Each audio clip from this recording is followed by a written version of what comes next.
Next question देख सकते हैं 9 नंबर और 10 नंबर दोनों एक साथ लिख दिया। इसको सॉल्व नहीं करना है, इसको बस बताना है कौन सा ऑप्शन होगा। इसका प्रूफ भी है, लेकिन हम प्रूफ इसका करा देंगे अगर कमेंट में करेंगे तो, क्योंकि इसका प्रूफ हायर लेवल के लिए है।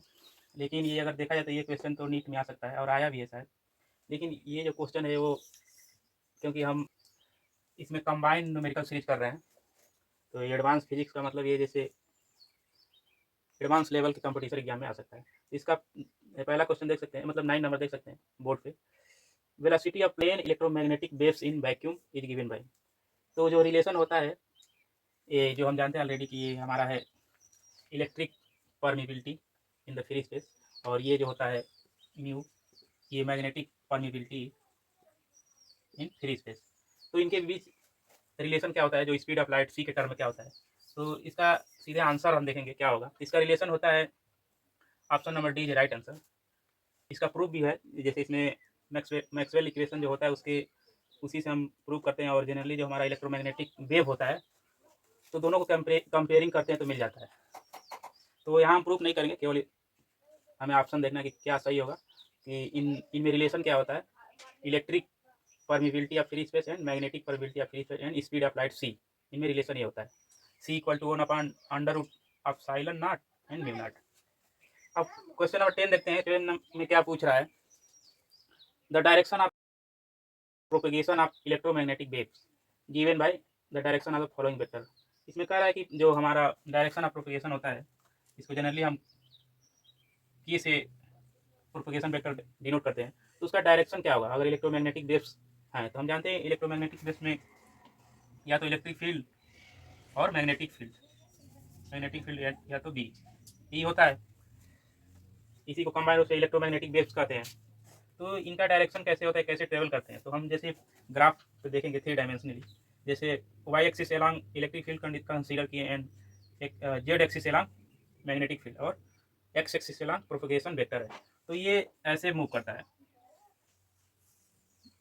ये हो गया हमारा परपेंडिकुलर, ऐसे जैसे जो ऐसे दिखा रहे हैं, क्योंकि कलर पेन नहीं है इसलिए दिखाना पड़ा है। ये इलेक्ट्रिक फील्ड का डायरेक्शन है एलॉन्ग द वाई एक्सिस। और जो हमारा मैग्नेटिक फील्ड होता है वो जस्ट एक्सिस एलॉन्ग ऐसे होता है। ठीक है, इसको हम ऐसे लिख दे रहे हैं, टिल्टेड थोड़ा दिखा रहे हैं, टिल्टेड, ताकि दिखने में थोड़ा ये ऐसे रहेगा, टिल्ट करके ऐसे। फिगर सही बन नहीं पा रहा है, लेकिन हम दिखा देंगे फिगर आपको। तो ये होता है, ये हमारा ये है मैग्नेटिक फील्ड। और जो हमारा प्रोपगेशन वेक्टर के है, इन दोनों के म्यूचुअली परपेंडिकुलर होता है। ये 3D समझ में नहीं आ रहा है, मतलब वैसे दिख रहा है जैसे परपेंडिकुलर एक्स एक्सिस के लॉन्ग जो हमारा बी है जेड एक्सिस के लॉन्ग, और जो एक्स है प्रोपगेशन वेक्टर के लॉन्ग के है।